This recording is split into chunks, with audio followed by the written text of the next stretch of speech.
ប្រយោជន៍ច្រើនណាស់និយាយពីដើមត្នោតថាមានប្រយោជន៍ច្រើនណាស់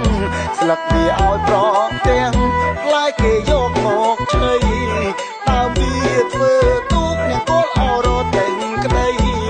ដើមវាធ្វើទូកអ្នកគល់រត់ទាំងក្តីដល់ចូលឆ្នាំថ្មីស្លោផ្លែខ្ចីទៅវត្តអើយហាអេ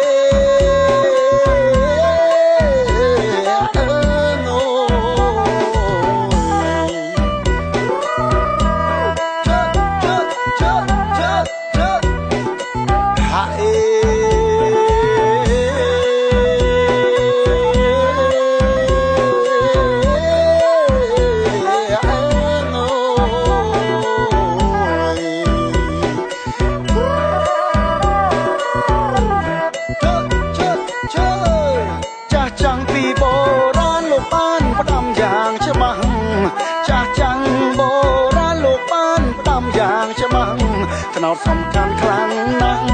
ចែកកូនប្រុសស្រីជាគេពូជកុំរោចកុំកាប់ពីអីជាគេតពូជកុំរោចកុំកាប់ពីអីត្រង់ទឹកលោកលៃយកមកធ្វើស្ករ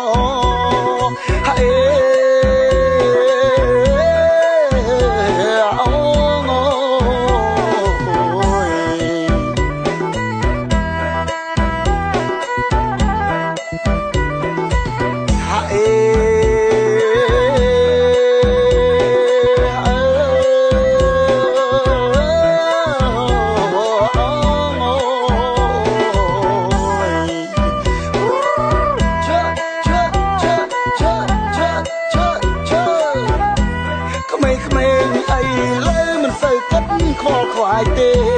ក្មេងៗអីលើមិនសូវគិតខ្វល់ខ្វាយទេកាប់ថ្នោតលូឲ្យគេចាស់ខំតែឲ្យរាប់ឆ្នាំថ្នោតយំទួញសោខែវ័យមនុស្សមិនស្ដាប់ថ្នោតយំទួញសោខែវ័យមនុស្សមិនព្រមស្ដាប់ដោយយកលុយមួយក្តាប់ថ្នោតវិញស្លាប់លេដួលលើហាអេ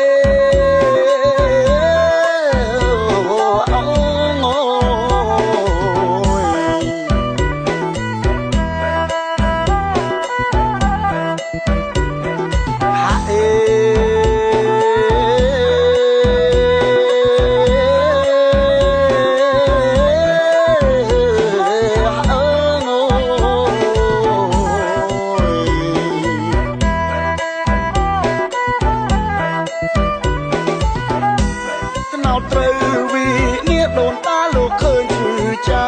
ប់ថ្នោតត្រូវវិនាបដូនតាលោកឃើញឈឺចាប់មិនដេចកូនចៅមិនស្ដាប់មិនចាំមើលបនដាំកាលលោកនៅរស់លោកកាមិនអោយរលំកាលលោកនៅរស់លោកកាមិនអោយរលំឥឡូវថ្នោតរស់លោកយំអាណិតថ្នោតណាស់អើ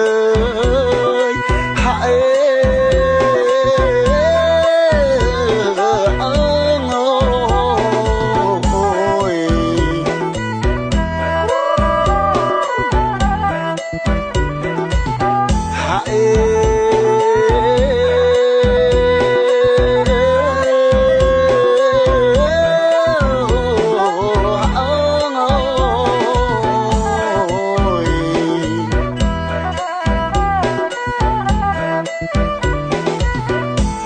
ខ្ញុំតែម្នាក់ឯងនិយាយគ្មានអ្នកស្ដាប់ទេ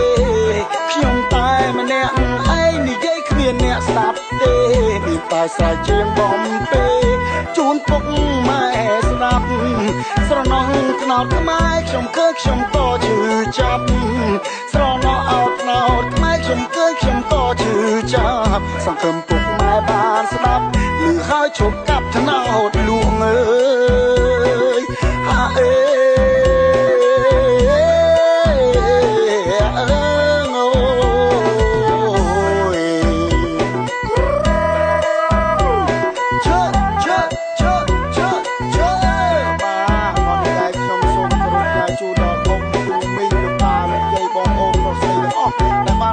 នេះហើយមែនទេខ្ញុំទៅស្រុកគេច្រើនគ្មានប្រទេសណាសម្បូរតាមផ្នែកដូចប្រទេសខ្មែរទេ